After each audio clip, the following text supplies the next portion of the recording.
ngasi asi All India Congress Committee ki instruction makhada Manipur da su koi Manipur ki Youth Congress na block ka Thongju Block Congress Committee ka pullaga ngasi asi koi rally ma sattuna lairiba Manipur ki praja singda Modi government asigi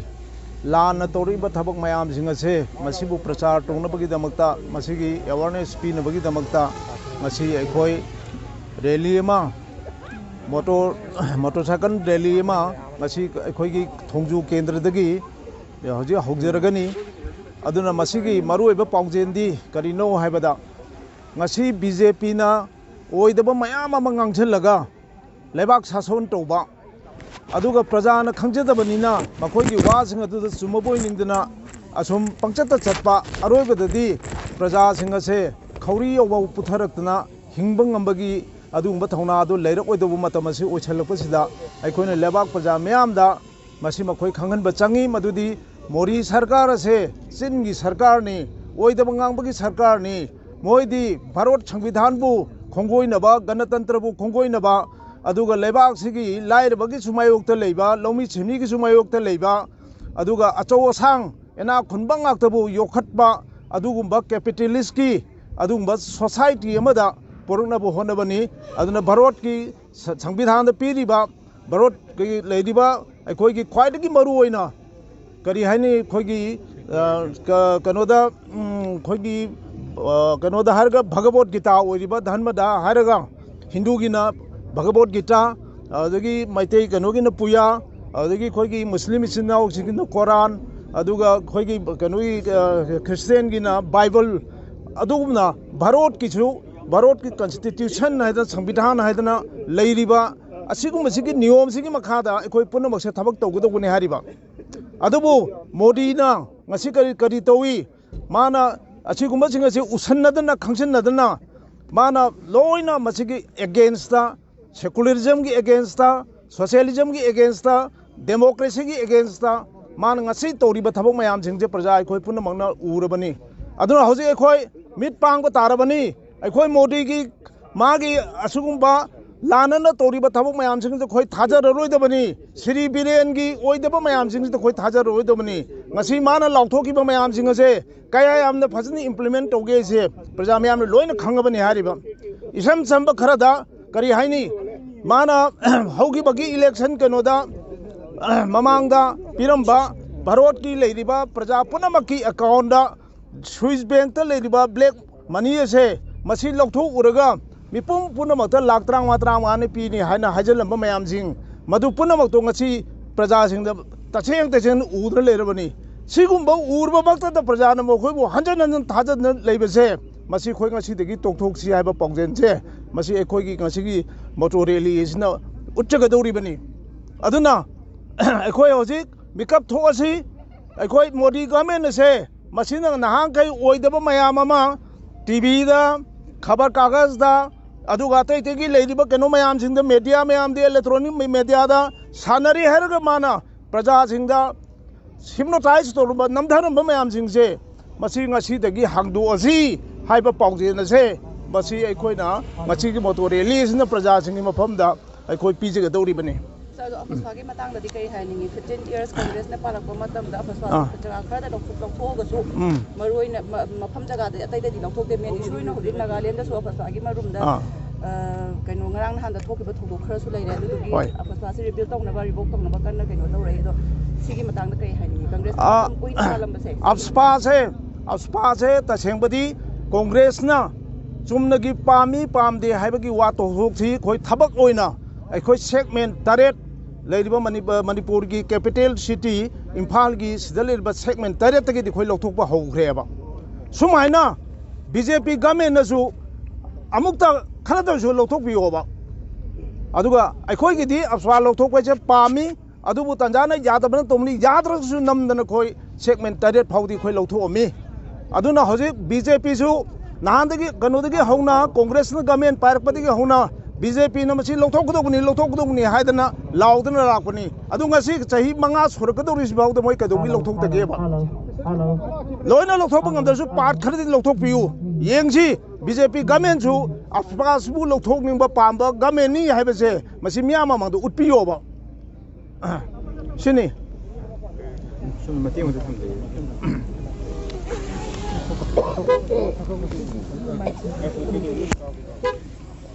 시신다 합전자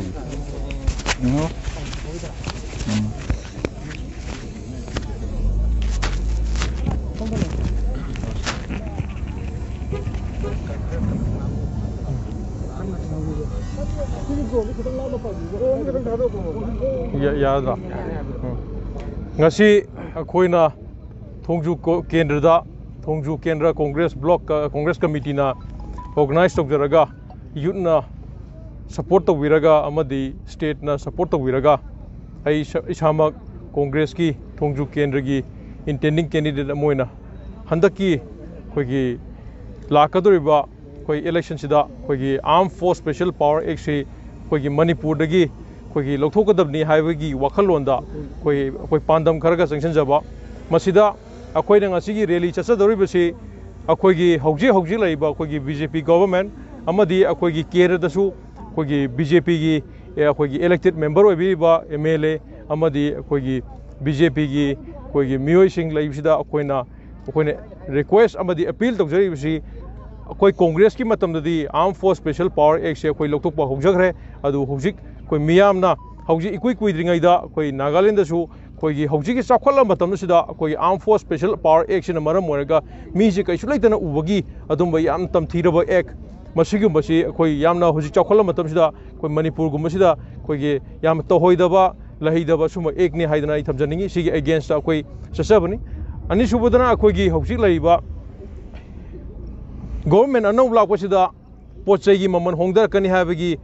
thau hongdar kani habagi akhoi da wahai mayam thambirame adu hojik ona tainabada pochai maman tanghalakpa thau maman tanghalakpa amadi hojik kendra sida akhoi gi ima isi isal yam mam khura kayama hoji awaba mathakta do hena pochai maman tanghalakpa maram moraga hena wasalakpa hojik hingbagi asasi nong gi sumlayaktabagi film leiba sigi tanja sida hojik mayam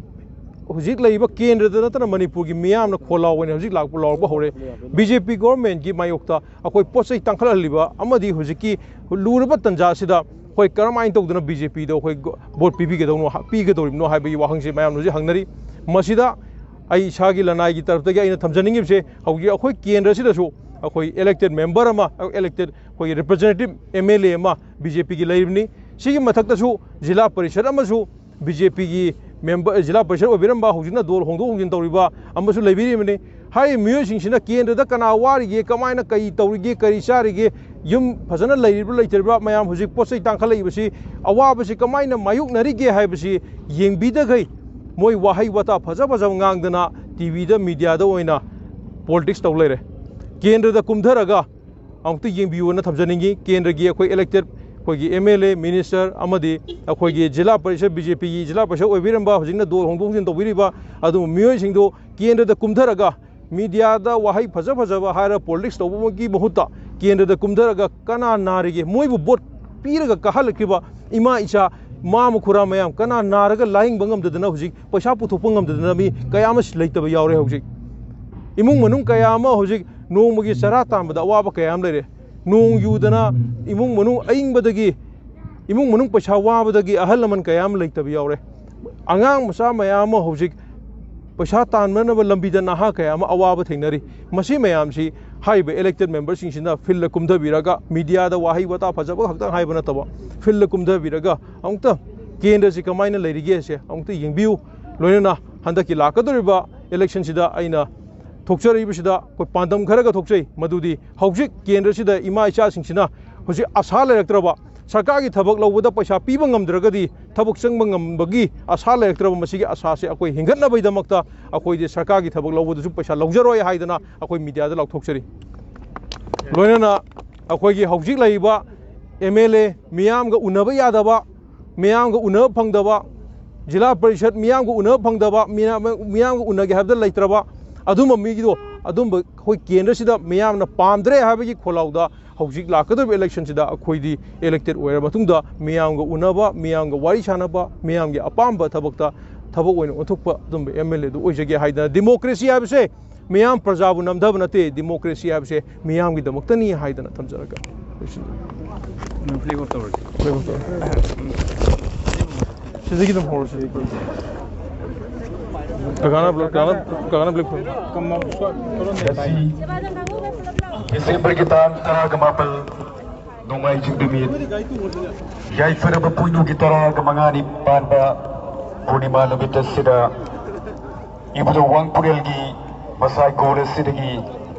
hauna bi matungina Manipur Pradesh Congress Committee ki working president ki thau pubiriba ikai khumazarba hanagi minister Sri di mangi babu singhona ngasi rally si hauna bi matungina lamtha duna rally si koi khongsan janana bagi siam saba pun bak loijare Kendra si ki tonga mafam dagi ngasi rally si busarok yagani haidana lembirakliba kwai pun bak isa di gari si dagi mafam da manak talai vidana rally si lamtha bagai koi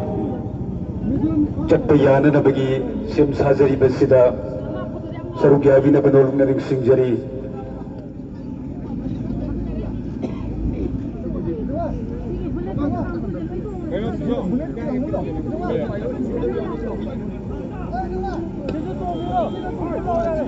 kasi ibu da wang purel gi masai gol sidagi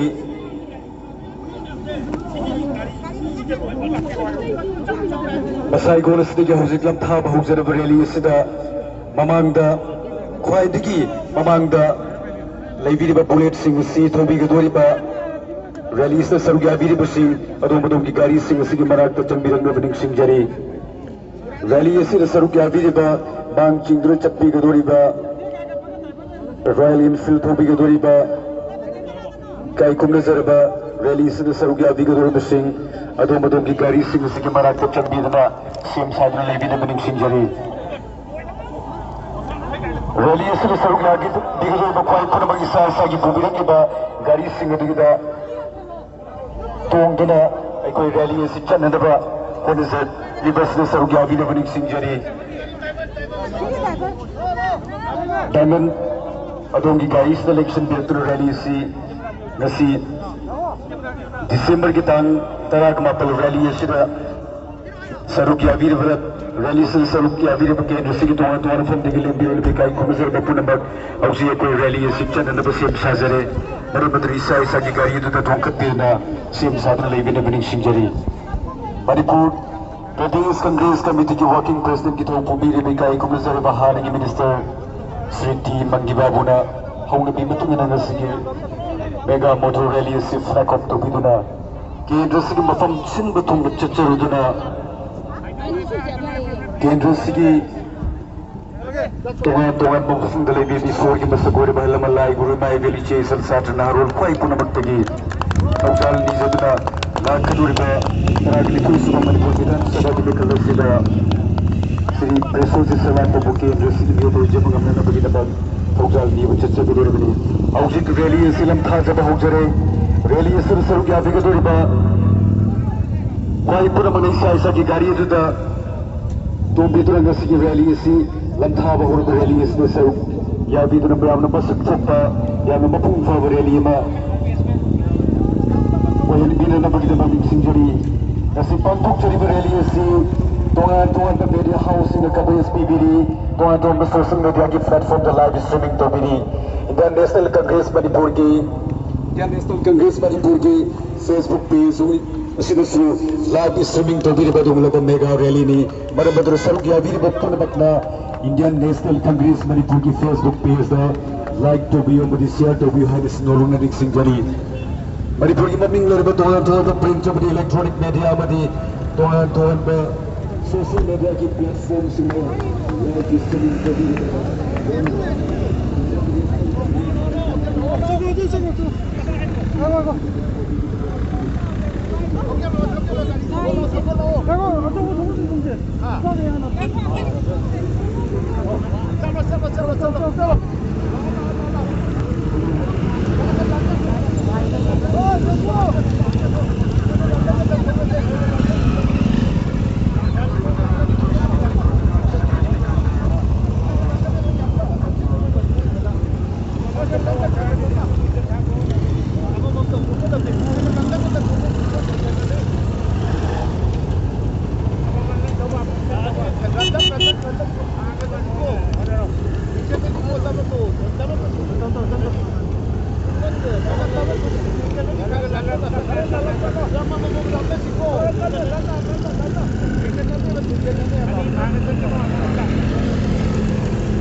Todo along.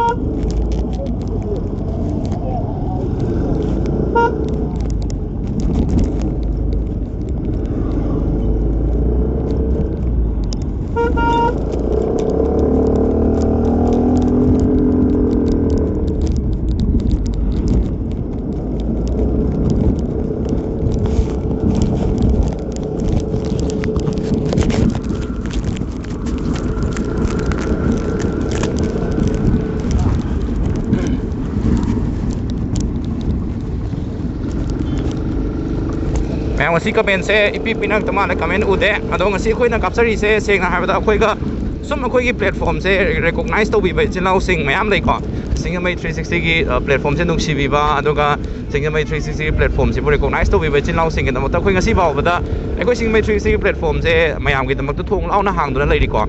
punjariba the members sing manung da do khoina loina jariba work to minare be chilau sing gi damak ta khoi gi marak ta hai tare khoi sumaina khoi gi election gi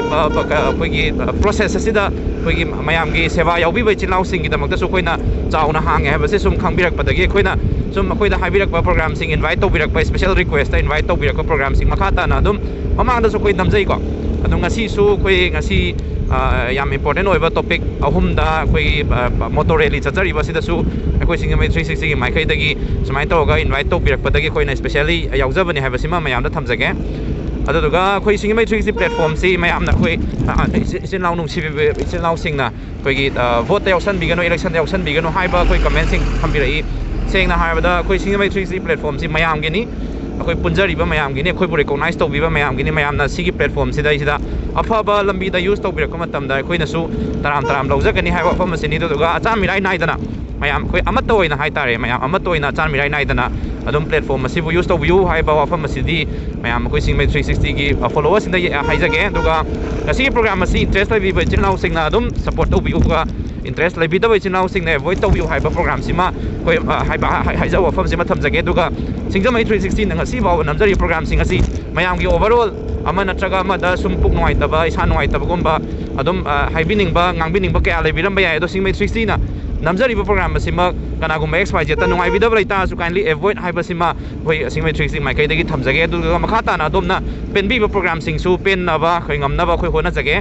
aduga penbi da ba nungai bidab laita su avoid tobiu singmei 360 gi platform asi post ama khangna just tobiga no haiba famasi su mayam da khoi nolokna thamjage su koina 2016 dagi wana hona jadna lakliba sing asigi stage asi yongna hona ba matamda duki mati waki mayam na khoi ngasi ngarang da khangbai chin lau sing na de ka hena di khoi singmei 360 na kamaina struggle toroki ba haiba se khangbiram da ba yai ngasi ba da sigi level se lakna ba mayam na khangbi na hona ba matamda wak tokji ba sing adu mayam gi oina sum platform se use tawmin na bani haiba famasi ma mayam na thamjage ko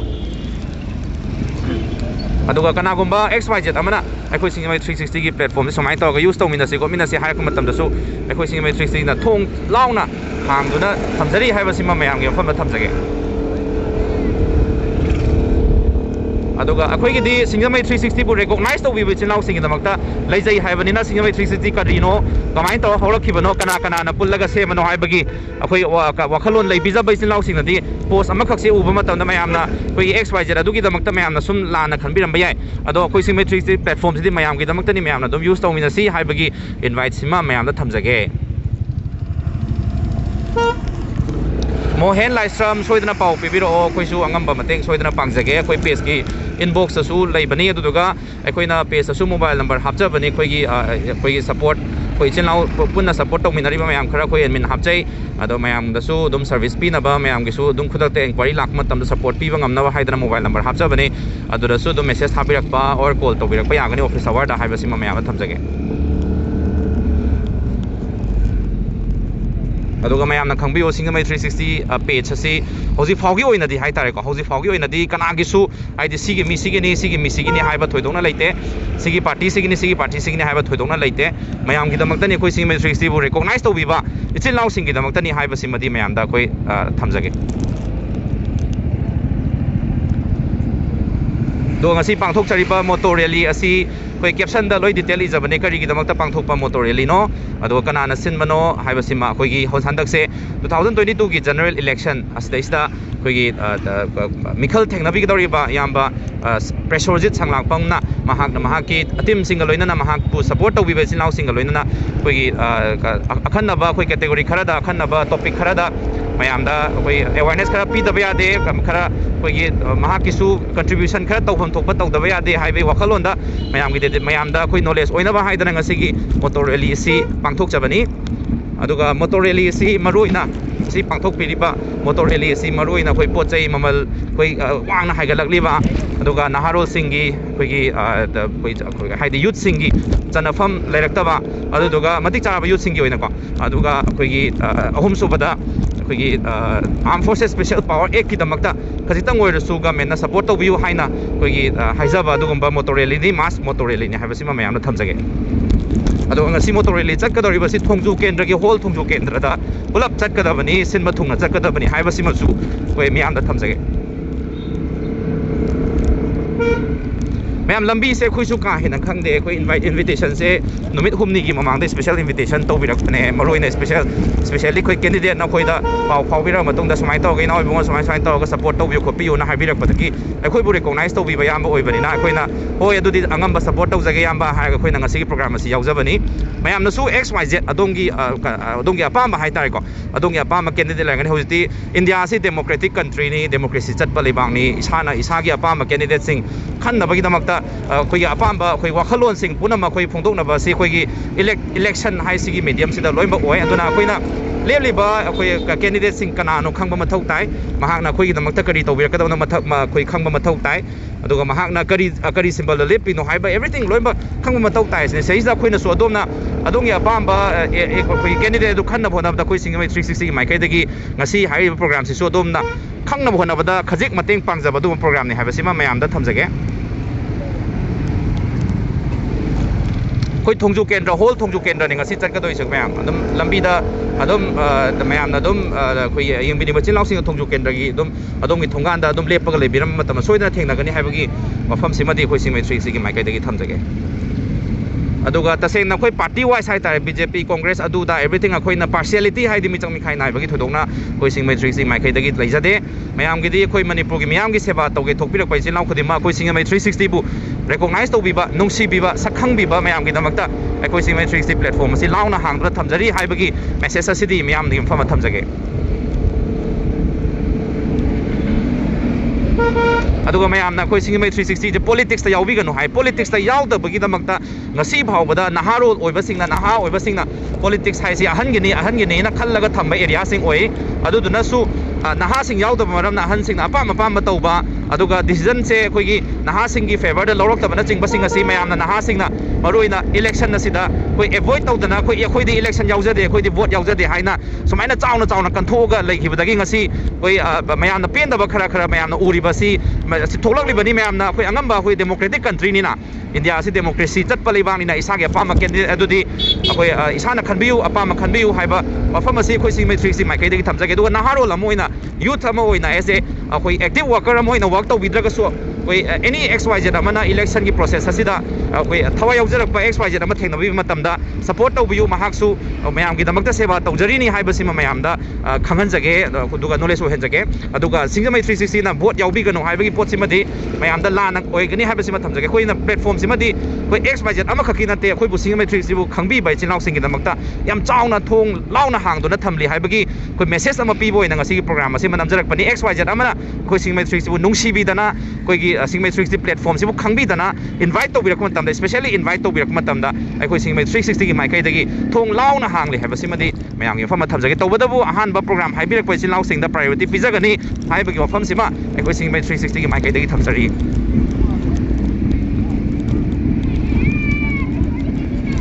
khoi admin na thongju da bot thadaba thoidokna leite khoi ban khoi singjamai da su khoi singjamai 360 bu nungsi biba support to bibai chilau sing gi damakta thong launa hangdra thamli haiba sima su mayam da no lukna thamjage khoi thongju kendra khatina te singjamai kendra gi bawda khoi ngasi bawda special invite phangdaba dagi ngasi bawda khoi na program kap tabani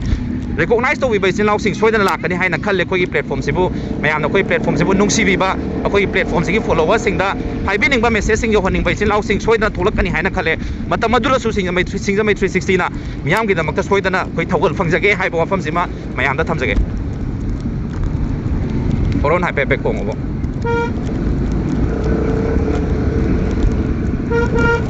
mayam support to biramo aduga singjamai 360 tawjariba thabak thoram sing aigi mi gi nai dana thabak tawjabani akhoi gi platform asibu khangbi bai sin lauk sigi damakta work tawjabani akhoi gi platform asibu nungsi bi bai sin lauk sigi damakta akhoi platform asibu ngahak mayam do uhanjaba ngahak support tawjabo ina mayam da khoi khanganjabani uhanjabani haiba famsima mayam gi fama thamjage singjamai 360 platform asi mi ama ni khakinate Manipur miyam gi damakta di mayam na any xyz amana singjamai 360 da sumai to program namina si haibirak matamda akhoi gi maikai dagi su adum akoina karigumba adongi thawal phangma ngamgadaba numit oitari matam oitari soidana adongi su program adongi apamba program soidana namnaba ngamnaba honajage hai form wafam simadi khoi singmai 360 mai kai dagi miyam gi phama thamjage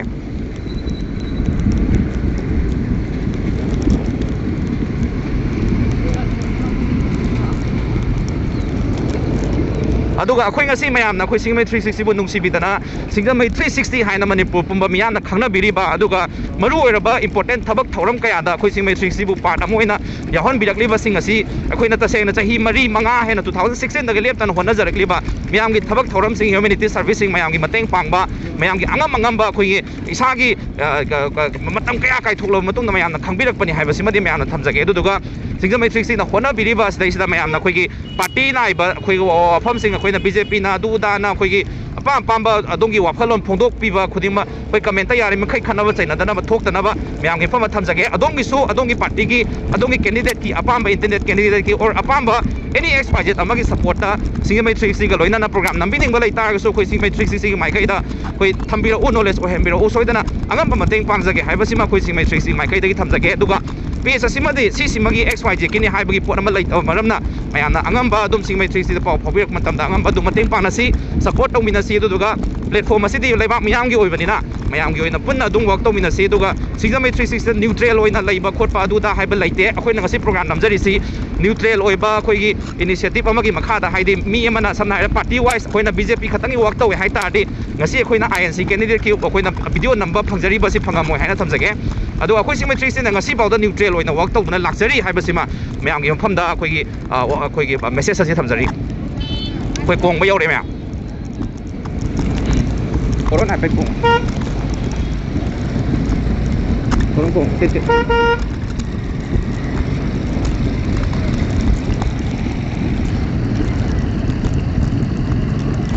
अदुगा ngasi की programme से मरोइना intending candidate INC की intending candidate थोंजू एसigi ओइना तौबनिना मयामना कोई कनागुम X Y जरामना opposition की party की अदुगी दागी मयामना कोई कमेंटा खनबा चाइनाबा याबा वाहैसिंग हाइबिबा थोइदोना थंबिगनु हाय फम सिमदि कोई सिंगमै 36 माइकई की नोलोना हंगज खंगचरी अदुगा मयामनसु अदोम अदोंगी अपाम कैंडिडेट की प्रोग्राम लाख मतम सपोर्ट तौबियु डेमोक्रेसी चटपा लेबानी इंडिया सि मसागी अपाम कोई कैंडिडेट सिंग मसाना खनगदबा अदुगुंबा कंट्री अमा ओय इंडिया सि अदुदना मयाम की डेमोक्रेटिक राइट अदु मतपिगनु मयामना कोई पॉलिटिक्स ता याउसनबिबा मतमदा थिंबिगनु हाय फम सिमा थमजगे करिनो द मणिपुर सि डेमोक्रेसी चटपा लेबाकी कोई मनुंग चना लेबा स्टेट अमा ओइबनिना मसा मसागी अपाम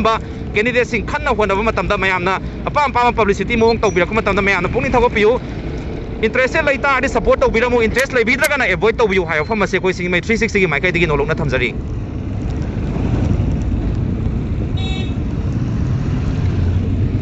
बितम थिंगुजम यंगबी हौ सोइदना कोई वेस्पा पिंक कलर अंद लाक्सै को अदुम लाक्तंगना अदुम हाई तौबिरो खुद हाइबिरो होजिसु कोई सिंगमै 360 फॉलोवर्स अमना हाई खुद हाइबिरमे कोई कार मनुंगदगी मैम कोई सेंगना हाइजरबदा ngasi प्रोग्राम नमीबसे मैम की युमदा लेना करी अकोइबदा करी थोगली करी तौरी मैम करी होनरी हाइबगी मैम उहनजबा खंगनजबगी कोई मिकुप अमगी कोई तांजा लौजरगा मैम अंगंबा कोई नॉलेज ओइनबा हाइदना ngasi प्रोग्राम सुमाइना थोंजू केंद्रदा सुमाइना याबा कोई प्रेसोजित संगलापम सिंदना मास मोटो रैली अमा चली हाबसी मैम खंगनजनबगी नमत वीडियो से नमजरकपनी मैम अंगंबा सपोर्ट तौबिरमु अदुदुगा सिंगमै 360 लौखचरक थबक थौरम खुदिमा कनागुम एक्स वाई जेड अमगी मिचंग मिखाई नाइदुना तौजबना चदि मैम की दमकता पुनबा प्लेटफॉर्म अमा सेमजबा अदुगा मैम बु अखोई सिंगमै 360 प्लेटफॉर्म से अखोई सिंगमै 360 खंगबी सिलाउ सिंग की दमकता लाउना हांगदोकचरी हाइबा अखोई मेसेज असी खंगनजनबगी दमकता कोई ngasi प्रोग्राम असी नमजरकपनी बेस्पा पिंक कलर ने मैम पिंक कलर मचुबा हाइदोक चगे केद्रगे कसलोते थेंगनसी हायगदी मैम अदुम अखोई सिंगमै 360 फॉलोवर्स सिंग की दमकता अखोई अदुम तांजा चाबा मतम सोइना थेंगनबा अदुगा कोइना वीडियो मक्ता सकम उत्तदना तौतारसु मैम फिल्डदी अखोई सक्सिंग उत्तना मैम वारी वताई साबा चा थमिनबा चाबो चामिनबा अदुम तौजैको सिसिमदि मैम फम थमजगे कोई सिंगमै 360 सक उत्त्रगसु मैम की दमकतादी फिल्डदी अखोई सक उtlага मैम दा कोई सिंगमै 360 प्लेटफॉर्म नि सिंगमै 360 की टीम नि हाइबसिमा मैम दा दुम इंट्रो तौजै हाइबसिमा मैम दा थमजगे मैम याइफमिनरसे दो ngasi खोइना रैली सिना पिजरिबा मेसेज अहुम असी मैम ना कैप्शन दा याउजबनी कैप्शन दा याउजरिबा अदुंबा कोई कैप्शन दो उंतंग डिटेल दो उंतंग पाबिरगा करी की दमकता सिनमनो कनाना सिनमनो हाइबगी मतंग दो मैम ना उंतंग यंगबिनबा खंगनजरी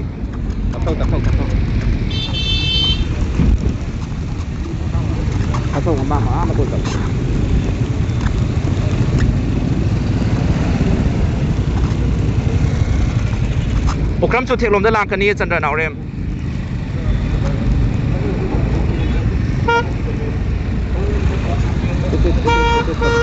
Jamten tena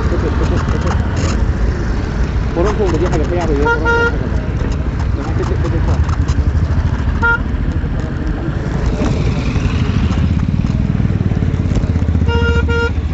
Porong pung dia haga kana mo Porong pung kana haga loy ba Dari haga lagi haga porong pung kan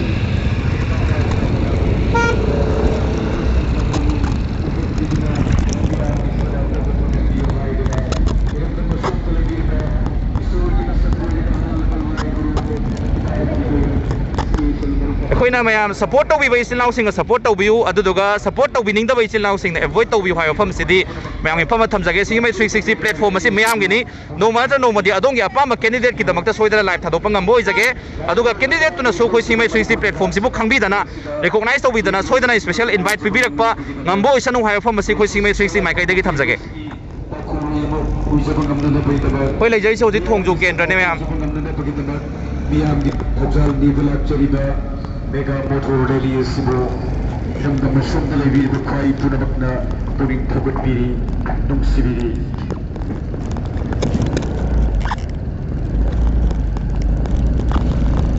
siri resources salan nahau ki bachahi mari ro masida hagalo orang ko jabalan karduna Kendra sigi tuan mapham sinba thungna kaidana kathokpa magayana liyagi Yang koi na hojik chachari se yama Preshyojit Sanglakpam ki damakta ngasi je mas koi motor rally ma chatpani ko duida koi support to boy na ngasi laksabani yama na special invite bibi rak pai damakta hosi mai 60 platform asi mayam gi ni haina utpa laksabani ha basma thamjagi Kendra sida wa bakaya galuna ni hingliba mayum makai ning thina laisada mayum makai saba gamsada mioi kaya ki damak naragir labang matung daning thina laing jaba gamsaba daba Kendra sigi kudung sa daba imong kaya ki damak siri Preshyojit Sanglakpam na kathokpa magalena na sahi kaya si lepalait na miyam ki damak seba tawdun laksari asum na miyam bu seba tawjarak pagi miyam ki damak chenje Arjun namomcha soida namjage adogi lohong na boy ta soida namjage Arjun namomcha Turi bataragini thui subam manipur sura soida main rota lakani Preshyojit Sanglakpam bu miyam ki mamal liyam da shakti ro tang shibiduna Kendra sige matang ay panuot mo biduna lahat turi bataragini thui subam manipur buruhan sabada siri Preshyojit Sanglakpam bu miyam ki muhutuin biduna ano Thongju Kendra purat na baginaman ahong Thongju Kendra purat na baginaman saukat buhat na bada Thongju Kendra oirat na baginaman London na sige na ha kaya na ichal kaya na ishiye kaya na hangaro ba mari hainaro ba matatawda na Indian National Congress ki kubak yet laba firal si nongmada kaya na maning tawla pahilado na luxury ba siri Preshyojit ki naman Thongjal ni ba luxury ba rally is mo ilang naman somda labiri ba kuwai po naman na puning thogot biri nungsibiri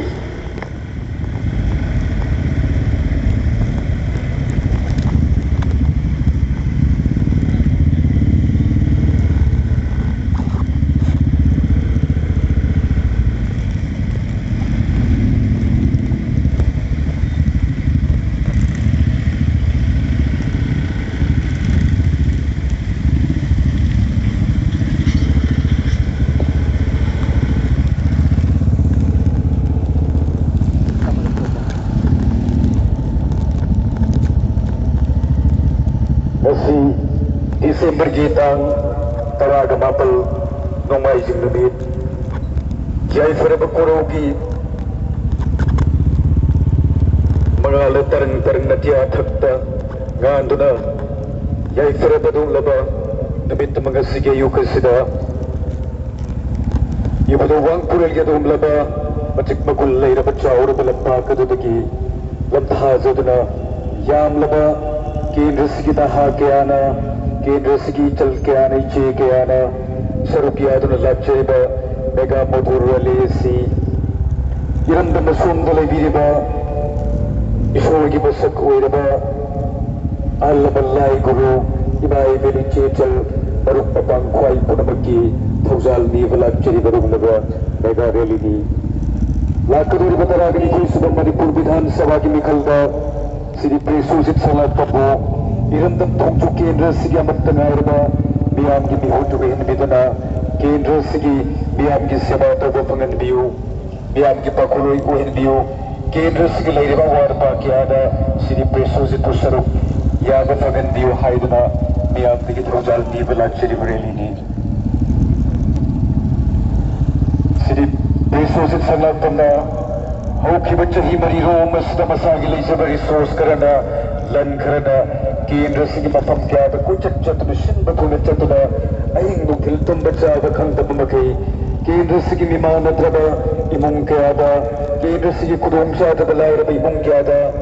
laing bagam sa draba imung kya da asa masusi laing mahi basing taban bagam sa draba imung kya da Kendra sigi sufam mapham lai draba thawak sang draba ningin bakayaraba samang silatlaba naharol kaya da hingbada bagi anuba sa kaya bibiduna lakliba Kendra sigi nubi ubi kaya da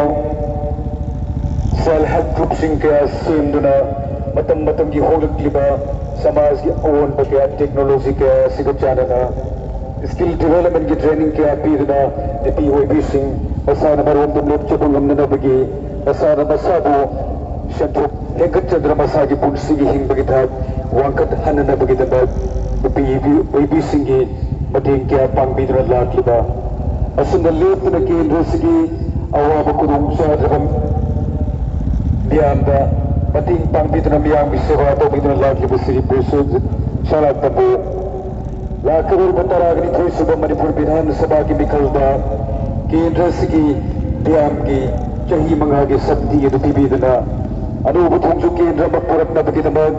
सौखत थोंजु केंद्र में पूरक न बगी दमग वात बाधा में शांति लेने इंग चिन्ह लेने थोंजु केंद्र में पूरक न बगी दमग मियां बगी थोंजाल नी बला चरी ऐसे कुन माथोई सुबह चही चासी मियोई में खुना ये खम तेरे साखल लबा अदो मुझे बम्बतम बमनी हाय देना मालूम नहीं यार नरी बनी अदुबो इम्फाल की कोनुंग मणिपुर की कोनुंग ओरिबा इम्फाल बाइंगोल मक्तद की सुमनद की किलोमीटर खरत तबक लापा इरमदम थोंजु केंद्र सिदंगसी थकनदबा अफबी सिंग फंगदबा मफम क्या लेरी अना लायंग की कोनुंग साबा फंगदबा मफम क्या लेरी मई मसिंग निंथिन तंबो फंगजदबा इमोंग क्या लेरी मयुम मकई निंथिन लेजदबा इमोंग क्या लेरी अना लायंग की कोनुंग साबा फंगबंगमदना लायंग बंगमदबा इमोंग क्या इखुना उजरी सेंगजरी असुगमलबा अवात पतन थल्लबा खुदोंग चादबन थल्लबा इमोंग कयागिदमक मियामगिदमक श्री Preshyojit Sanglakpamna लेफ्टन मियाम की सेवा तौजरपा मियाम की दमक कथोक्तना लाचरपदो मखाताना मियाम की सेवा तौजबंगमनदबगी दमक मियाम की पाउखलोई ओइजनबगी दमक केंद्र से अवार्ता लेबा कया सिमेंकत सबंगमनबगी दमक लाखदोर बतारागनी थोई सुबह विधानसभा की मिकलसिदा श्री Preshyojit Sanglakpambo केंद्र से मियाम की मत नायरबा मिहोदु हिंबिदुना केंद्र से इरमदम से मियाम की सेवा तौबंगन बियो मियाम की पाकोरोई को हिंबियो हाइदुना इरमदम सोम दलेबिरबा ईश्वर की मसकोरबा मियाम की थौजाल नीबला चरी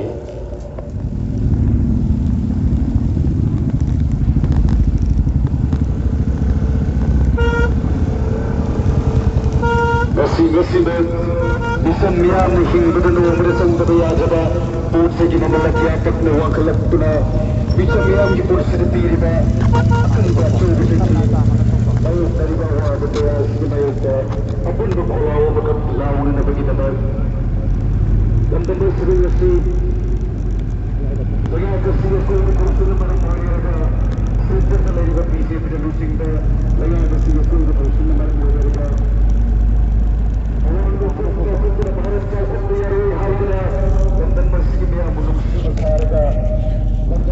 Yang koi ngasi yamba Sanglakpam Preshyojit ki damak ta ngasi je mass bike rally ma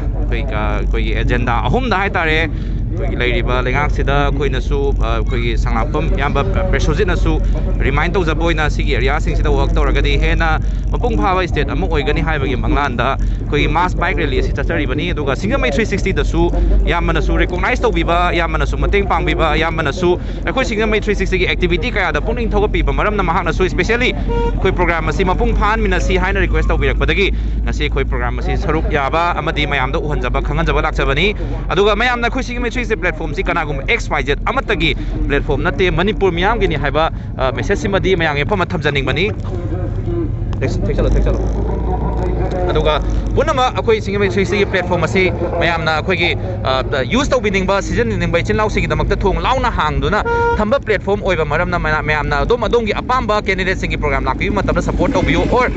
adong ya pam da candidate or adom na sum koi avoid to winima candidate lai bi matam da singamai 360 tawjari ba si mayam gi oina apun ba oina sum tawjaba thabak thoram ni khanna adom na avoid to biramu hayo fam si matham jagi do singamai 360 na hona jari ba si mayam gi damak ta ni mayam bu khangan jaba khara uhan jaba akoi ba kari kari thokli ha ba si khangan ba uhan nang bai damak ta koi gi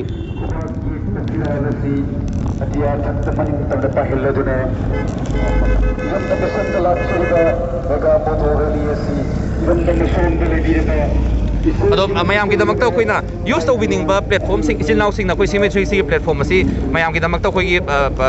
ꯎꯍꯟꯖꯒꯦ ꯈꯪꯍꯟꯖꯒꯦꯅ ꯈꯜꯂꯝꯕꯤꯕ ꯏꯆꯤꯜ ꯏꯅꯥꯎꯁꯤꯡ ꯂꯥꯛꯄ ꯃꯇꯝꯗ ꯁꯤꯗ ꯁꯣꯏꯗꯅ ꯄꯥꯎ ꯍꯥꯏꯕꯤꯔꯛꯎ ꯍꯥꯏꯕ ꯋꯥꯐꯝꯁꯤꯃ ꯊꯝꯖꯒꯦ ꯃꯌꯥꯝꯒꯤꯗꯃꯛꯇꯁꯨ ꯑꯄꯨꯟꯕ ꯑꯣꯏꯅ ꯊꯝꯖꯕꯅꯤꯅ ꯑꯆꯥꯟ ꯃꯤꯔꯥꯏ ꯅꯥꯏꯗꯅ ꯄ꯭ꯂꯦꯠꯐꯣꯝ ꯑꯁꯤ ꯃꯌꯥꯝꯗ ꯑꯩꯈꯣꯏꯒꯤ ꯁꯤꯖꯤꯟꯅꯅꯕꯒꯤ ꯃꯌꯥꯝꯗ ꯈꯪꯍꯟꯖꯅꯕꯒꯤ ꯈꯨꯗꯣꯡꯆꯥꯕꯗꯨꯃ ꯃꯌꯥꯝ ꯄꯨꯟꯅ ꯂꯧꯃꯤꯟꯅꯁꯤ ꯍꯥꯏꯕ ꯋꯥꯐꯝ ꯑꯁꯤ ꯃꯌꯥꯝꯒꯤ ꯃꯐꯝ ꯑꯃ ꯊꯝꯖꯒꯦ electronic media house ke ana apni social media ki toan page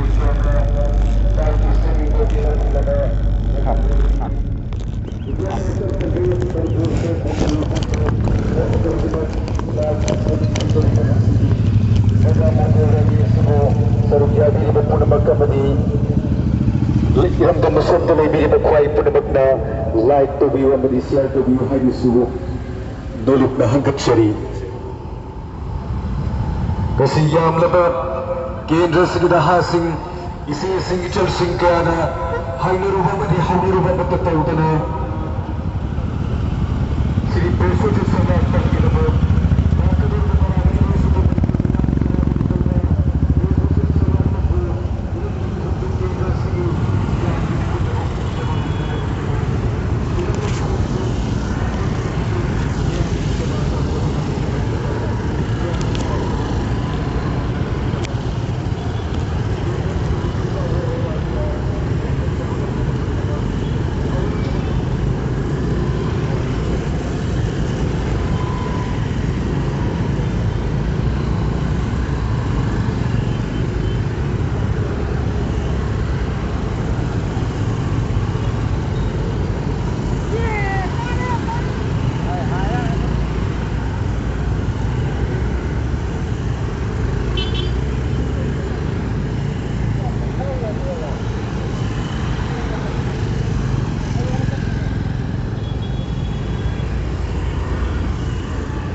ma'am अखोई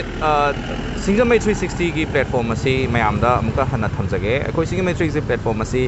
ꯑꯩꯈꯣꯏꯅ ꯍꯣꯠꯅꯖꯔꯛꯂꯤꯕ 2016ꯗꯒꯤ ꯂꯦꯞꯇꯅ ꯃꯌꯥꯝꯒꯤ ꯁꯦꯕꯥ ꯇꯧꯗꯅ ꯃꯌꯥꯝꯒꯤ ꯃꯇꯦꯡ ꯄꯥꯡꯗꯅ ꯍꯣꯠꯅꯖꯔꯛꯂꯤꯕ ꯑꯩꯈꯣꯏ ꯊꯕꯛ ꯊꯧꯔꯝꯁꯤꯡ ꯑꯁꯤꯕꯨ ꯅꯨꯡꯁꯤꯕꯤꯕ ꯔꯦꯀꯣꯒꯅꯥꯏꯖ ꯇꯧꯕꯤꯕ ꯑꯃꯗꯤ ꯁꯄꯣꯔꯠ ꯇꯧꯕꯤꯕ ꯏꯆꯤꯜ ꯏꯅꯥꯎꯁꯤꯡꯒꯤꯗꯃꯛꯇ ꯉꯁꯤ ꯐꯥꯎꯕꯗ ꯑꯩꯈꯣꯏ ꯊꯣꯡ ꯂꯥꯎꯅ ꯍꯥꯡꯗꯨꯅ ꯂꯥꯛꯂꯤ ꯍꯥꯏꯕꯁꯤꯃꯗꯤ ꯃꯌꯥꯝꯅ ꯍꯦꯟꯅ ꯈꯪꯕꯤꯔꯒꯅꯤ ꯑꯩꯈꯣꯏꯒꯤꯗꯤ ꯑꯩꯈꯣꯏ ꯁꯤꯡꯖꯃꯩ 360 ꯑꯁꯤ ꯑꯆꯥꯟ ꯃꯤꯔꯥꯏ ꯅꯥꯏꯗꯕ ꯑꯩꯒꯤ ꯃꯤꯒꯤ ꯈꯥꯏꯗꯕ ꯑꯗꯨꯒꯨꯝꯕ ꯄ꯭ꯂꯦꯠꯐꯣꯝꯅꯤ ꯍꯥꯏꯕꯁꯤꯃꯗꯤ ꯃꯌꯥꯝꯅꯁꯨ ꯍꯦꯟꯅ ꯈꯪꯕꯤꯔꯒꯅꯤ ꯍꯥꯏꯅ ꯈꯜꯂꯤ ꯉꯁꯤꯁꯨ ꯑꯩꯈꯣꯏꯅ ꯈꯟꯖꯔꯤꯕ ꯋꯥꯈꯜꯂꯣꯟ ꯑꯁꯤꯒꯤ ꯃꯅꯨꯡ ꯆꯟꯅ ꯑꯣꯕꯖꯦꯛꯇꯤꯞ ꯑꯁꯤꯒꯤ ꯃꯅꯨꯡ ꯆꯟꯅ ꯑꯩꯈꯣꯏ ꯊꯣꯡꯖꯨ ꯀꯦꯟꯗ꯭ꯔꯗꯒꯤ ꯑꯩꯈꯣꯏ ꯏꯌꯥꯝꯕ ꯁꯪꯂꯥꯛꯄꯝ ꯄ꯭ꯔꯦꯁꯣꯖꯤꯠꯀꯤꯗꯃꯛꯇ ꯁ꯭ꯄꯦꯁꯦꯜ ꯏꯟꯚꯥꯏꯠ ꯑꯃ ꯃꯍꯥꯛꯅꯁꯨ ꯑꯩꯈꯣꯏ ꯁꯤꯡꯖꯃꯩ 360ꯒꯤ ꯄ꯭ꯂꯦꯠꯐꯣꯝ ꯑꯁꯤꯕꯨ ꯅꯨꯡꯁꯤꯕꯤꯕ ꯔꯦꯀꯣꯒꯅꯥꯏꯖ ꯇꯧꯕꯤꯕ ꯁꯄꯣꯔꯠ ꯇꯧꯕꯤꯕ ꯑꯗꯨꯒꯨꯝꯕ ꯏꯌꯥꯝꯕ ꯑꯃꯅꯤ ꯃꯍꯥꯛꯅ ꯁ꯭ꯄꯦꯁꯦꯜ ꯏꯟꯚꯥꯏꯠ ꯇꯧꯕꯤꯔꯛꯄꯒꯤꯗꯃꯛꯇ ꯉꯁꯤ ꯄ꯭ꯂꯦꯠꯐꯣꯝ ꯑꯁꯤ ꯃꯌꯥꯝꯒꯤꯗꯃꯛꯇ ꯑꯩꯈꯣꯏ ꯃꯍꯥꯛꯄꯨ ꯁꯄꯣꯔꯠ ꯇꯧꯖꯕ ꯑꯣꯏꯅ ꯉꯁꯤꯒꯤ ꯄ꯭ꯔꯣꯒ꯭ꯔꯥꯝ ꯑꯁꯤ ꯅꯝꯖꯔꯛꯄꯅꯤ ꯑꯩꯈꯣꯏ ꯁꯤꯡꯖꯃꯩ 360ꯁꯤ ꯀꯅꯥꯒꯨꯝꯕ XYZ ꯑꯃꯠꯇꯒꯤ ꯄ꯭ꯂꯦꯠꯐꯣꯝ ꯅꯠꯇꯦ ꯍꯥꯏꯕꯁꯤꯃ ꯃꯌꯥꯝꯅ ꯊꯝꯖꯒꯦ ꯑꯗꯨꯒ ꯃꯌꯥꯝ ꯄꯨꯟꯅ ꯑꯃꯠꯇ ꯑꯣꯏꯅ ꯌꯨꯁ ꯇꯧꯃꯤꯟꯅꯁꯤ ꯁꯤꯡꯖꯃꯩ 360ꯒꯤ ꯏꯆꯤꯜ ꯏꯅꯥꯎꯁꯤꯡꯗ ꯃꯌꯥꯝ ꯑꯗꯣꯝꯒꯤ ꯑꯄꯥꯝꯕ ꯀꯦꯟꯗꯤꯗꯦꯠꯁꯤꯡꯒꯤ ꯄ꯭ꯔꯣꯒ꯭ꯔꯥꯝ ꯂꯥꯛꯄꯤꯕ ꯃꯇꯝꯗ ꯑꯩꯈꯣꯏ ꯁꯤꯡꯖꯃꯩ 360ꯅ ꯀꯚꯔ ꯇꯧꯕ ꯉꯝꯕ ꯑꯣꯏꯖꯒꯦ ꯍꯥꯏꯕ ꯃꯐꯝ ꯑꯁꯤ ꯃꯌꯥꯝꯒꯤ ꯃꯐꯝ ꯑꯃ ꯊꯝꯖꯒꯦ ꯑꯗꯨꯗꯨꯒ ꯑꯃꯨꯛꯀ ꯍꯟꯅꯁꯨ ꯍꯥꯏꯖꯒꯦ ꯁꯤꯡꯖꯃꯩ 360 ꯄ꯭ꯂꯦꯠꯐꯣꯝ ꯑꯁꯤ ꯀꯅꯥꯒꯨꯝꯕ XYZ ꯑꯃꯠꯇꯒꯤ ꯅꯠꯇꯦ ꯑꯩꯈꯣꯏꯒꯤꯗꯤ ꯑꯩꯈꯣꯏꯅ ꯍꯣꯠꯅꯖꯔꯨꯕ ꯈꯔ ꯑꯁꯤꯗ ꯃꯌꯥꯝꯅ ꯅꯨꯡꯁꯤꯕꯤꯗꯅ ꯃꯌꯥꯝꯅ ꯈꯪꯕꯤꯗꯅ ꯔꯦꯀꯣꯒꯅꯥꯏꯖ ꯇꯧꯕꯤꯗꯅ ꯑꯩꯈꯣꯏꯕꯨ ꯁꯄꯣꯔꯠ ꯇꯧꯕꯤꯗꯅ ꯉꯁꯤꯒꯤ ꯁꯨꯃꯥꯏꯅ ꯑꯩꯈꯣꯏꯒꯤ ꯄ꯭ꯔꯣꯒ꯭ꯔꯥꯝ ꯑꯃꯇꯪ ꯅꯝꯕꯤꯌꯨ ꯍꯥꯏꯗꯅ ꯑꯩꯈꯣꯏ ꯄ꯭ꯂꯦꯠꯐꯣꯝ ꯑꯁꯤꯕꯨ ꯅꯨꯡꯁꯤꯕꯤꯕꯒꯤꯗꯃꯛꯇ ꯏꯟꯚꯥꯏꯠ ꯇꯧꯕꯤꯔꯛꯄ ꯑꯗꯨꯒꯤꯗꯃꯛꯇ ꯔꯦꯁꯄꯦꯛ ꯇꯧꯕ ꯎꯠꯆꯕ ꯑꯣꯏꯅ ꯉꯁꯤ ꯄ꯭ꯔꯣꯒ꯭ꯔꯥꯝ ꯑꯁꯤ ꯅꯝꯖꯔꯛꯄꯅꯤ ꯃꯈꯥ ꯇꯥꯅꯁꯨ ꯑꯩꯈꯣꯏ ꯁꯤꯡꯖꯃꯩ 360ꯁꯤꯕꯨ ꯔꯦꯀꯣꯒꯅꯥꯏꯖ ꯇꯧꯕꯤꯕ ꯏꯆꯤꯜ ꯏꯅꯥꯎꯁꯤꯡꯒꯤꯗꯃꯛꯇ ꯄ꯭ꯂꯦꯠꯐꯣꯝ ꯑꯁꯤ ꯂꯥꯎꯅ ꯍꯥꯡꯗꯨꯅ ꯊꯝꯖꯒꯅꯤ ꯍꯥꯏꯕ ꯋꯥꯐꯝꯁꯤꯃ ꯃꯌꯥꯝꯒꯤ ꯃꯐꯝ ꯑꯃ ꯊꯝꯖꯒꯦ ꯑꯗꯨꯒ ꯉꯁꯤꯒꯤ ꯄ꯭ꯔꯣꯒ꯭ꯔꯥꯝ ꯑꯁꯤ ꯃꯔꯨ ꯑꯣꯏꯅ ꯑꯩꯈꯣꯏ INCꯒꯤ ꯄ꯭ꯔꯣꯒ꯭ꯔꯥꯝ ꯑꯣꯏꯔꯕꯁꯨ ꯍꯥꯏꯕꯗꯤ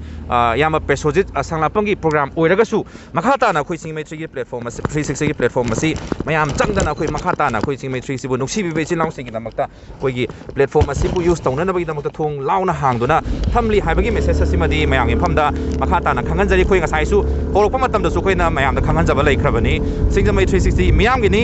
ꯃꯌꯥꯝ ꯄꯨꯟꯅ ꯑꯗꯨꯝ ꯁꯤꯡꯖꯃꯩ 360ꯒꯤ ꯄ꯭ꯂꯦꯠꯐꯣꯝ ꯑꯁꯤ ꯌꯨꯁ ꯇꯧꯃꯤꯟꯅꯁꯤ ꯍꯥꯏꯕ ꯃꯦꯁꯦꯖ ꯑꯁꯤ ꯍꯟꯅ ꯃꯤꯌꯥꯝꯒꯤ ꯃꯐꯝꯗ ꯊꯝꯖꯔꯤ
phồng của mày buông à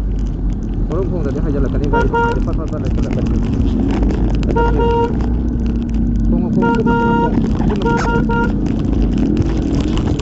kalau sekarang kau memang nak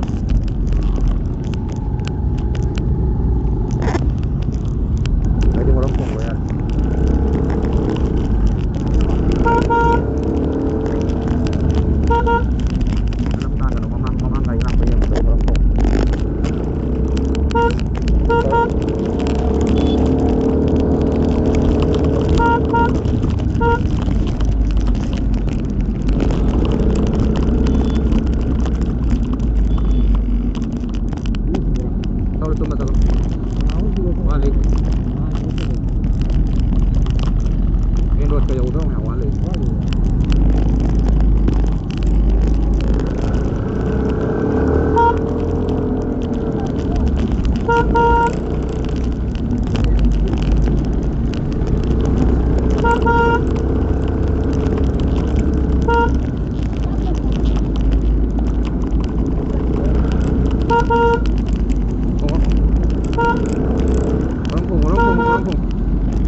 Itu cepat nih makan.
Bapak tahu hingga belum isi polisi nak tinggal di bawah pakai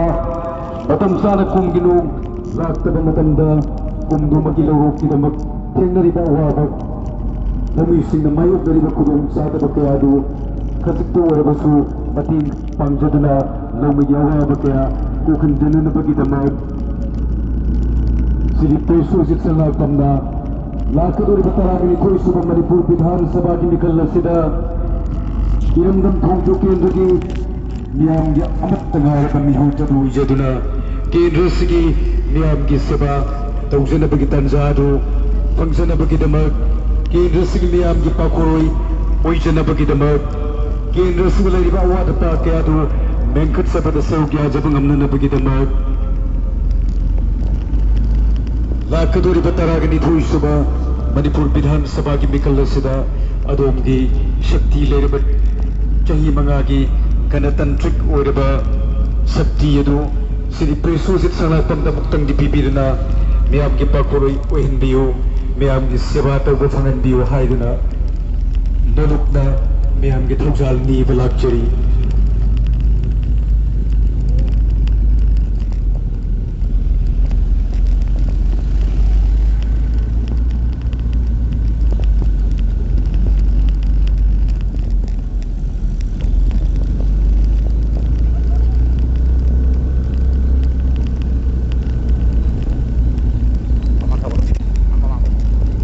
Chhatchagadouri mega rally asi pramdamba sigi masak nairiba print amadi electronic media kayana amadi social media ki platform social media ki page kayada live streaming tobini Indian National Congress Manipur ki Facebook page dasu hausimak live streaming tobini badung laba yamna masak thokpa mapung faraba mega rally asibu saruk yabi ba kusing namadi like to view amadi share to view haisu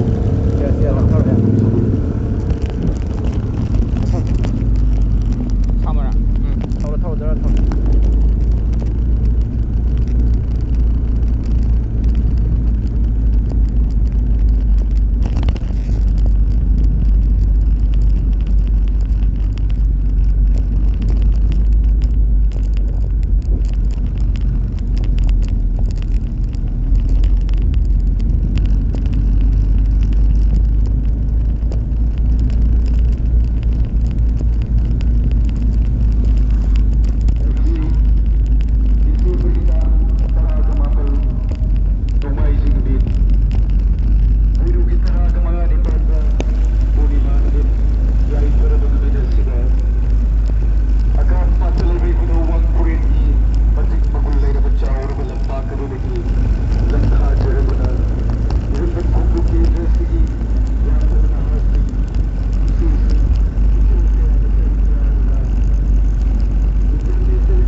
Kudung chadaba bigabima nadraba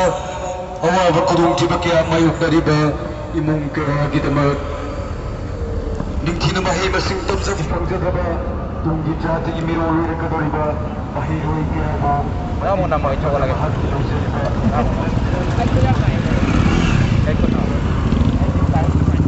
Apa payung? Kau kena kai.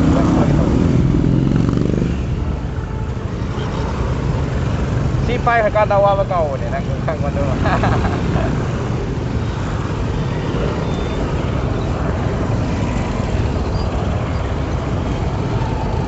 Jadi maru pakai apa lagi? Ini क्या apa sakit lagi? Kasi kumayo ba?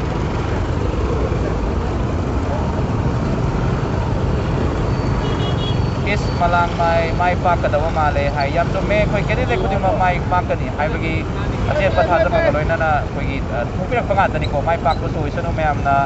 hena pambi ba kedi det sing adu ni ko thulak ka tuise koi gi ka loina koi elected person loina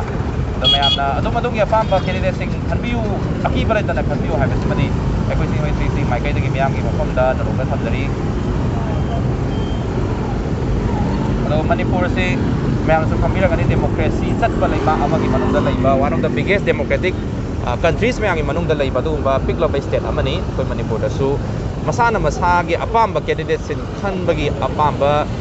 adu mayam dum phongdok piba ya gani aduga apamba phongdok pham si mayam koi gi through koi gi masagi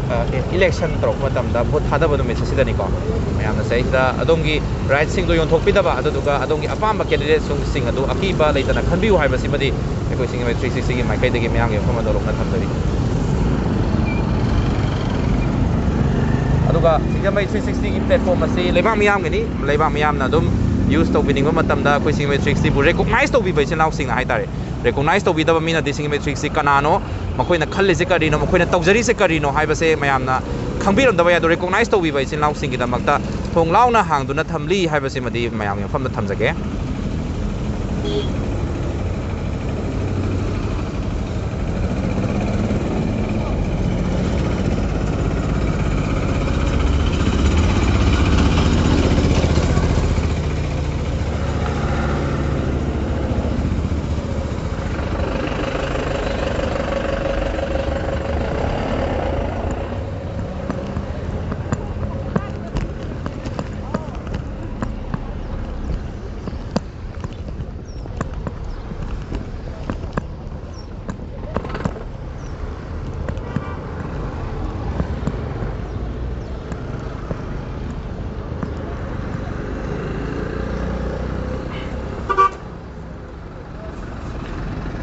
ngasi program asi khudong chaba lozaraga khoi ngasi singwai 360 namjariba program asi INC gi program oraga su adom gi apama candidate singi program sing no matra no madi soidana khoi singwai 360 gi platform asi da uba phangbigani aduga matam ngai bi wa haibasini ko mayam na khoina thamjani se adomna soidana support to bining ba khoi still now sing yaubi targadi support to biramo aduga support to bining da ba ichil now sing yau targadi kindly ngasi gi post asi bu avoid to biduna makha ta ba dongi interest laiba program sing ngai biu haiba wafam simadi khoi singwai 360 mai kai degi thamjage aduga asi ba boda khoina singwai 360 na hona jariba program khudima khoi singwai 360 followers sing amadi team members sing gi apamba du pangthok tuna lakli khoi team members sing gi si tau biu copy haiba special requesting da khoi na ngasi ba da support to na lakli mating pang na lakli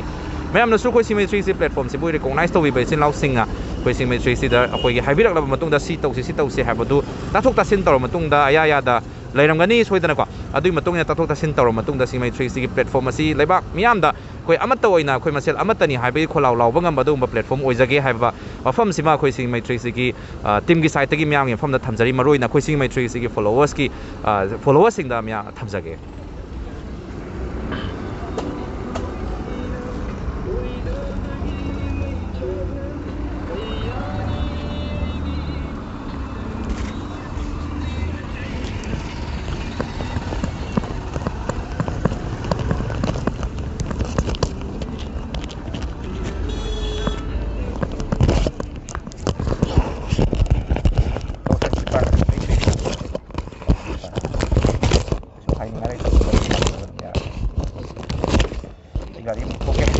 Ngasi sida ho tadi ko bagi second admin pahen ge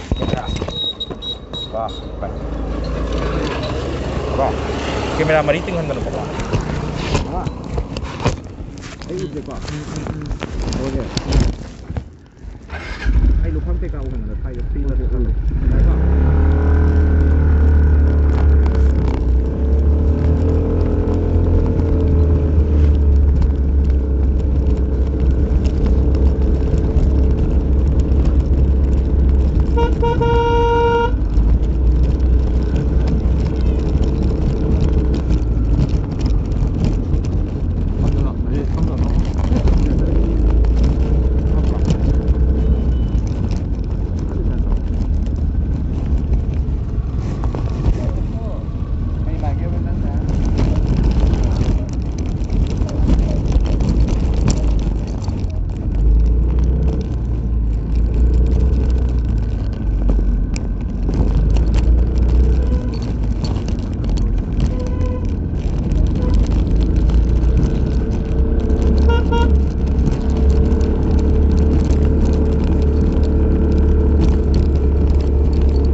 Gari na.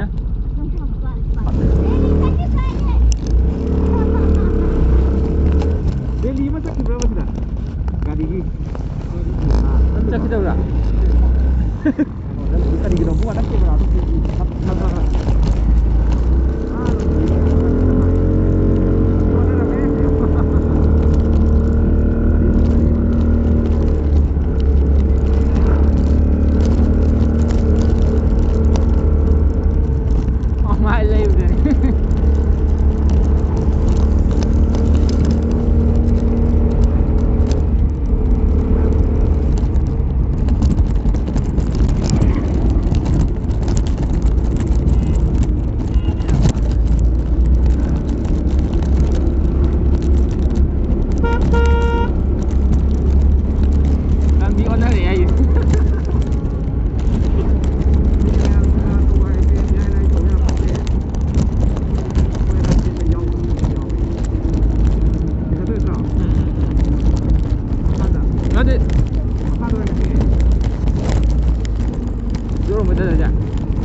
ꯃꯌꯥꯝ ꯑꯩꯈꯣꯏ ꯂꯝ ꯍꯥꯡꯅꯔꯕ ꯃꯇꯨꯡꯗ ꯐꯪꯉꯦ ꯑꯃꯨꯛ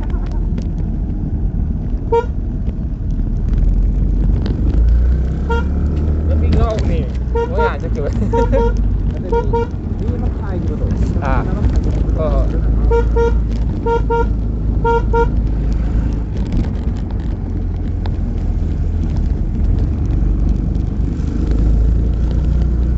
ꯃꯌꯥꯝ ꯑꯩꯈꯣꯏ ꯊꯦꯡꯅꯔꯦ ꯃꯌꯥꯝ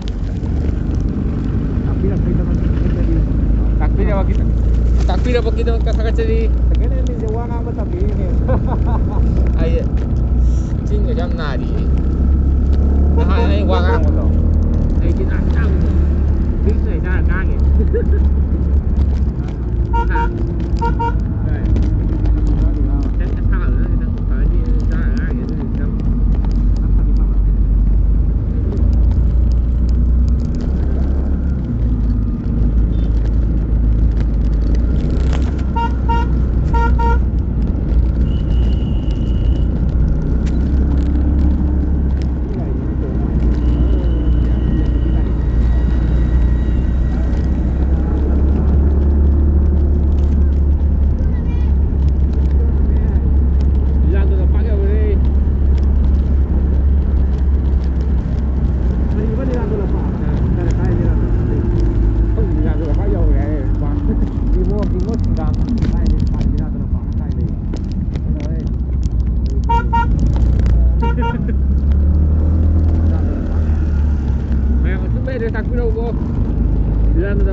ꯑꯩꯈꯣꯏꯁꯨ ꯅꯤꯡꯉꯣꯜ ꯊꯣꯡꯖꯥꯎ ꯌꯧꯔꯦ ꯃꯌꯥꯝ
Kawat ada.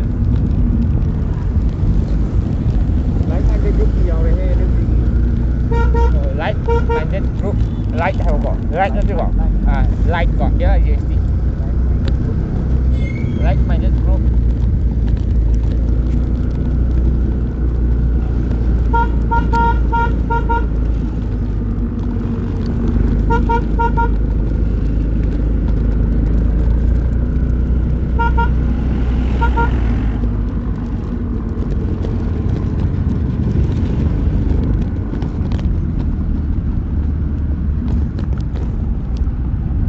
Kawat itu bro.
thauba se Thongju Kendra loinana koina thaudini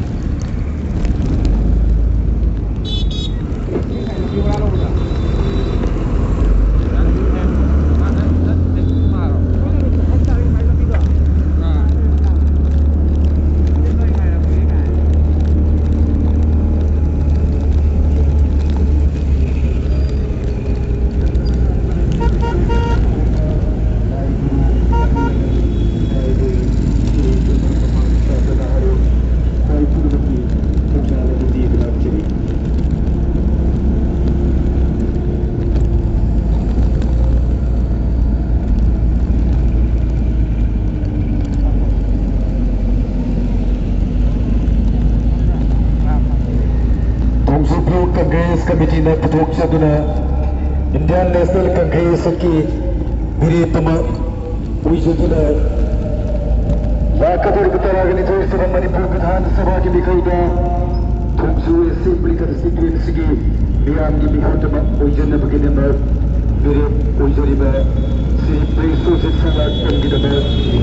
Ngasi December gitang Nongmaijing Nongmaijing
Guru Ahalamal Imai Veli Cheichal Baru Papan Saja Naharul Pai Punamaki Adom Ginuk Sibiba Adom Ginuk Zara Jumni Badak Chari Lakaduri Bataragani Guru Subhamani Purnima Sabaki Mikala Sila Sri Preshyojit Sanglakpam Iram Thongju Block Congress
Lakaduri Bataragani Suba Manipur Vidhan Sabha Mikal Sida Siri Preshyojit Sanglakpam Kendra Sigi Patangar Bamihutama Winjabangam Nabagidamag Kendra Sigi Miyamgi Pakula Winjabangam Nabagidamag Kendra Sigi Miyamgi Sabato Mangam Janabagidamag Anova Own Bat Thongju Kendra Mapurat Mangam Nabagidamag Ingna Chitna Lajaka Saukat Thongju Kendra Mapurat Mangam Nabagidamag Preshyojit Sanglakpam Adongi mamal yamla chahi mangagi sakti ribiduna lakaduri Vidhan Sabha ki mikal sida miyam ki mihut uhin bido haiduna yumdu mushud lebida usur ki matsakorda kwai punama ki mapham dagi adongi thongja amasung nungsi bi pachan bido adu isabala chari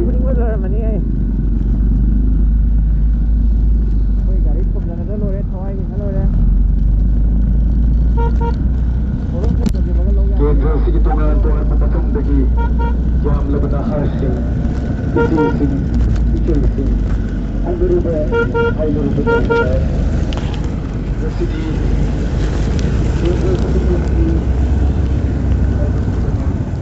Kendra Sigi Horon Khong akanda mayam side tawdoine samna habada sida gari am thori jai na horon khong da kamai to like katoino aduna koi di ngasi rally se cover tawna koi yamana habirak panina rally se cover tawjabani ko adaida marakta sum leita di ngasi rally si mapung oiba mami je uba phangoi da baduna maning mamang se haga katoine mc se ai horon khong haga katoine mana kana thawjaga haga le se horon khong kan là mày số gari hay cái hai ta đi hồ rong phong view co gari số với ta cái đó số blow horn là mình cái tàu nó đi đi cái hồ rong phong cái đó bây giờ lộc khát phi rồi hay này hồ rong phong David mình hay cái ta đi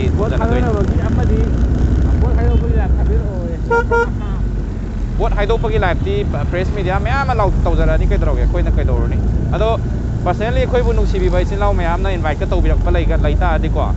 adum soi đó là chắc cái tàu giờ cái ông bà mấy am cái thâu Maya bayang dan di video na maya ponte dana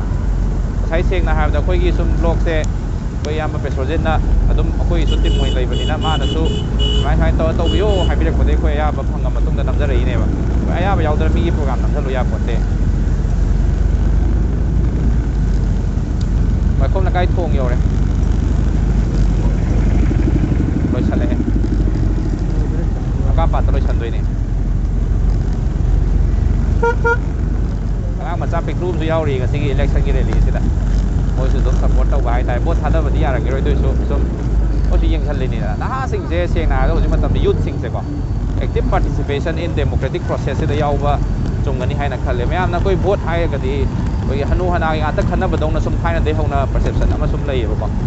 aduna adum vote sidi tasengna each and every individual khudimang yawi gadabani electoral khoi election gi khoi apama ke than bagi process sina kana ko expire na yum tumma leraga vote no mitara tholak padudi tasengna haibada sengba mi do khan mangam oi baduna mayam tawnari sing cheloi na uhan ram changi mayam na thanari ba tawnari ba thabak thoram sing kari kari no khotno kana ai party da lepi ba kana gi vote ki marka oi ba hai everything knowledge loin ba khoi election gadab ni ko si su khoi right to keno ne khoi information hai tare ne ngai gi voters sing sida aina hadari mi se kana no karam mi no kari thabak tau khi ai ba se khanghan ba mayam kana mathau tai khangba ma mathau tai ko leina khoi si mai 3 sin su khoi punjari ba khoi mayam se gi marak tagi khoi bu nungsi bi ba khoi bu recognize to bi ba sin lau kaya ama khoi na si mai 3 si da smai thain to na program nam si hybrid khoi sin lau sing da ma ta su part point na lai bani na khoi su dum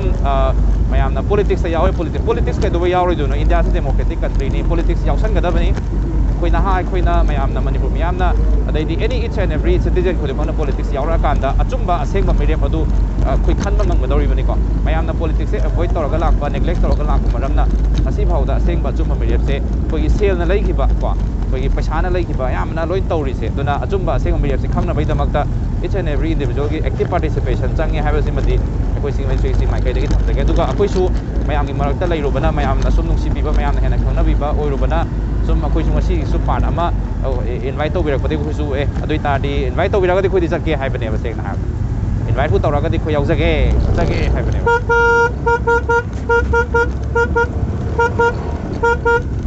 khoi yaw sale lampa yaw sale da mayam phap tamina se duga adom adogi apa ma candidate singi da mak to su khoi na singa mai 360 ki platform ji bu recognize to wi ba candidate oi ta ri soi dana khoi su adogi apa ma candidate to ki program nam ngam bo jage hai basima khoi mayam yom pham da tham dari ko mo sida mamang da get lom don sang do ka wata salo loi sala get lom na mo get lom da ako yemo mani mamang yemo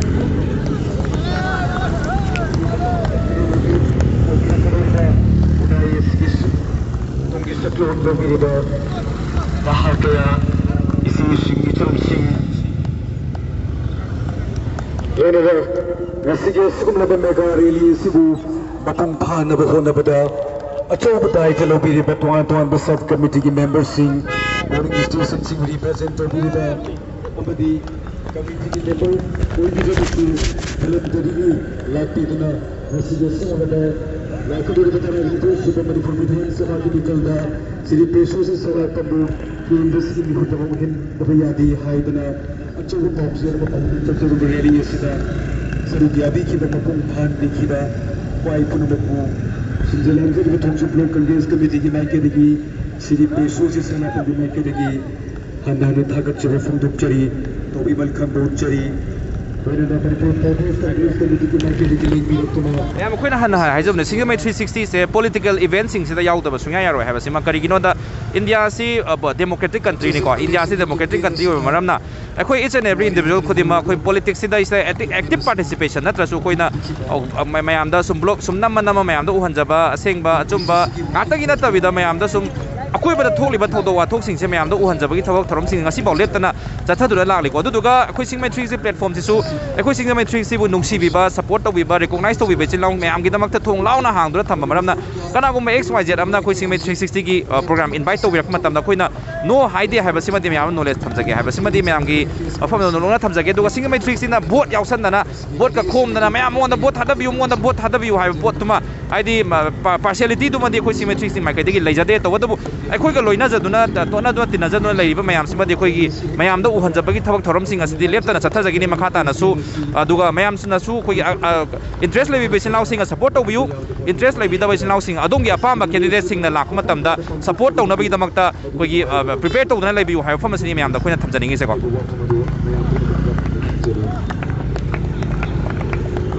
Lagi si husi matematik yang sudah tu aku nak tambah sudah ayam pun nama dosi dari kedua Ibu Gilazir besar committee simala Sarugyabi ru da rally sir Sarugyabi ru kai kum nazar ban dari station nazar baki basically pu manga dari biro tu bakwai pun bakko pada luxury bu chamla refreshment asi pun na thambina tu lai koi kawai bu fungum na kai na bagi tak jadu lai jada mari lena sub committee sina madu puna madu pangthok pina na basiem sadu laijarabani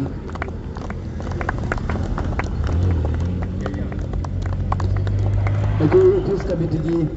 analyze ki members sina do ekoi lecture ko mayam sing este koi refreshment sap to ko na mai mondra ekoi mentor gi to member gi darkar matham lai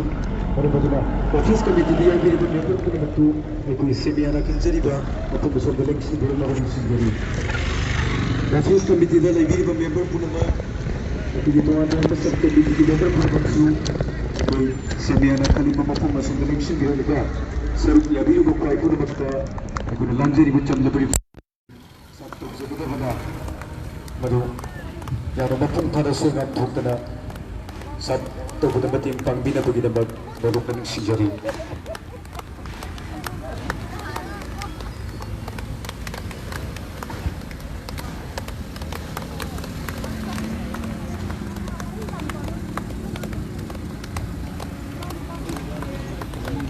Mantri pakalang mani ni ya. Masih yang mani nadra.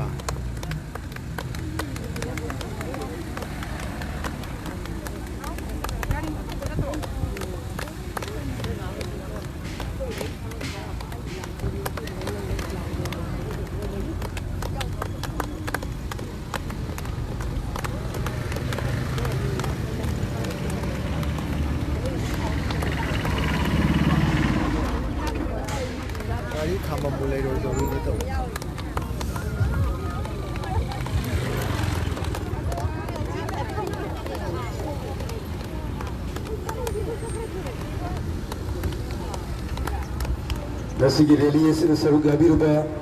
lengbirli bikai khonazar bapunabak sai sagi gari simaduda lengdarang hangak tan lebiu ekoi langjari bu chamlaba refreshment asi mayam da hau hau to ekoi yathok charkani aduga chakpiru budugi noai bu phok piba adugi nahak sarug yabiru budugi owa budu hak ka phuk bagi da ekoi langjari bu chamlaba refreshment asi do biraga ngasi mapung bhar rally sina sarug yabiru budugi da agar cepat fungdok cek. Thongju je. Dari macam datang lagi Thongju.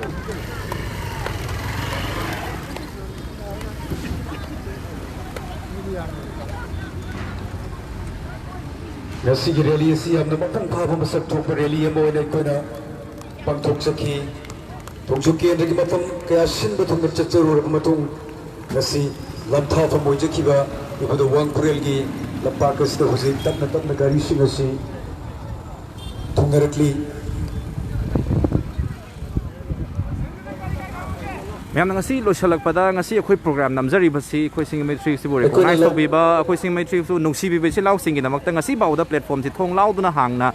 hangduna thamba maram na mayam na many time akoi symmetry si platform se use to mina bani mayam na su interest lai biba si lau sing na akoi gi like to bidana share to bidana comment to bidana support to bidana moduga interest lai bida bai si lau sing na kindly avoid to use symmetry si gi program symmetry si bu koi program amatana akoi gi just to biganu hayo phamasi thamjabang loina ngasi uri symmetry si program asi mapham asi dagi akam patagi koi losen jambagi tanja laujage mayam koi symmetry si maikai dagi ngasi yengbiriba isi lau sing ma pu koi symmetry si maikai dagi hanna ikono na khurumjari share to bibai damak tu sana thagachari duga yengbiriba si lau sing comment to bibai si lau sing bu koi symmetry si maikai dagi hanna ne ikono khurumjari apamba candidate ki program ngai biu hayo phamasi thamjage losalakpada ikono na khurumjari ngasi gi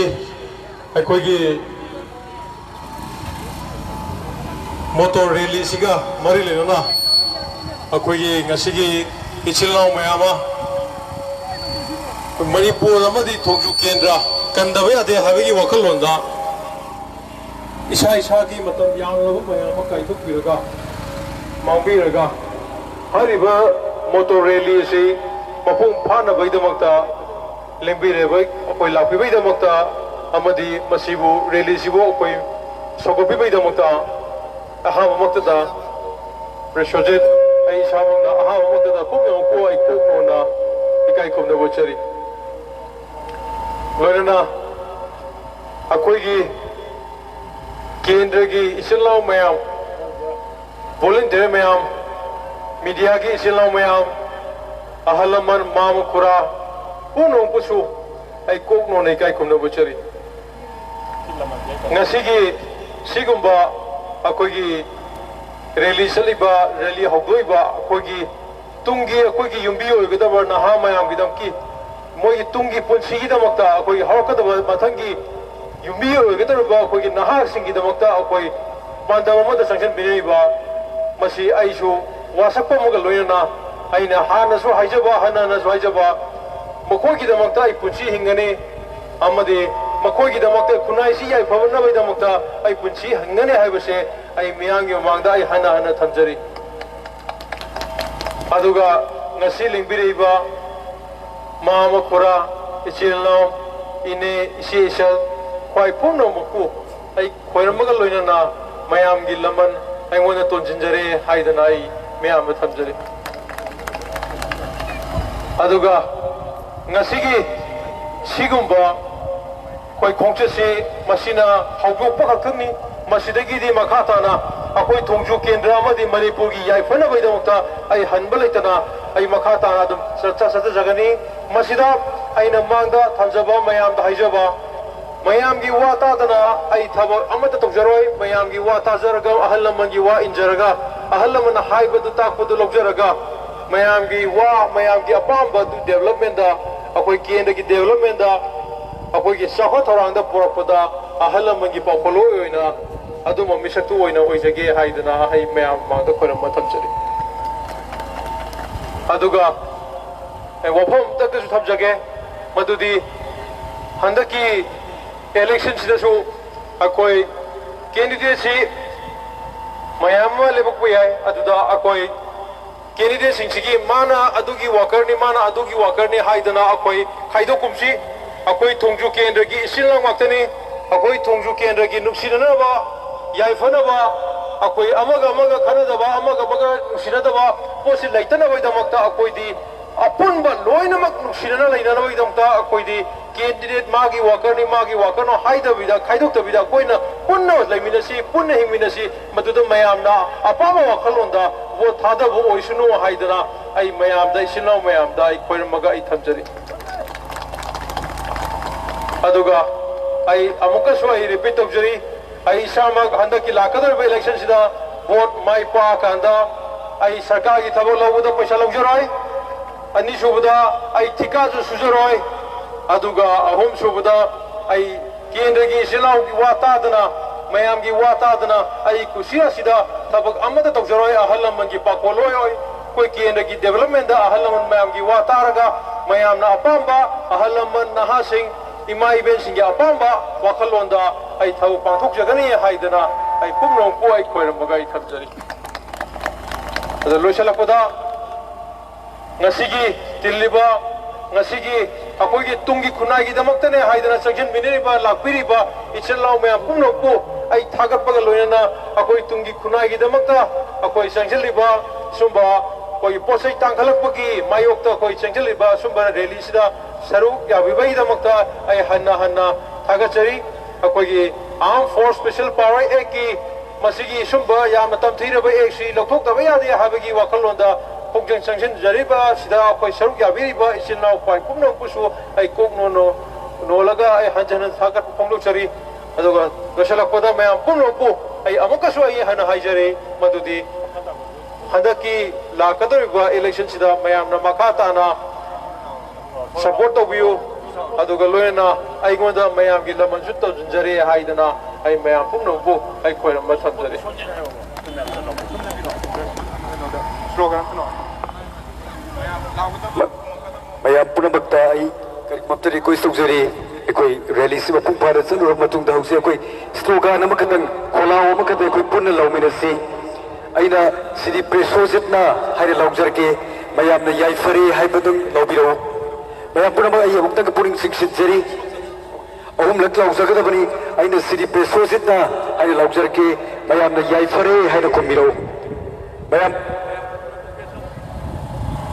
Congress Rahul Gandhi Sonia Gandhi Loken aduga loina aina